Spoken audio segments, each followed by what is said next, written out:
हसन मुश्रीफांपाठोपाठ समरजित घाटगेंनीही अपक्ष उमेदवारांना 48 तासांचा अल्टिमेटम दिलाय। आत्ताच पाठिंबा देऊन सोबत आला तर सगळं विसरू, अन्यथा आम्हाला देखील वेगळा विचार करावा लागेल असं समरजित घाटगे म्हणालेत।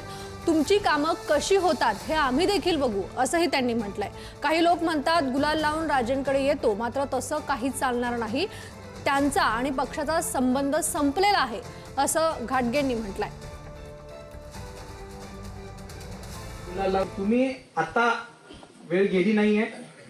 तुम्ही जर आता पाठिंबा देत असेल प्रामाणिक, आम्ही सगळं विसरतो, पण त्यानंतर पण जी लोक राहणार त्याच्याबद्दल आम्हाला दोघांना विचार करावा लागणार आहे। मी तर कालच्या कामगाराच्या मीटिंग मध्ये साहेब नावं घेतली की हे हे हे हे अपक्ष, मी आज नावं घेत नाही, मी काल माझ्या खासगी मीटिंग मध्ये नावं घेतली की लोक माझ्याने म्हणतायत की मी गुलाललाल राजेकडे काही नाही, पार्टीमधून तुम्ही बाहेर आहे, तुमचा पार्टीचा संबंध संपला आणि तुमची ही ही ही ही कामं आहेत, हे आता कशी होतात आम्ही पण बघू।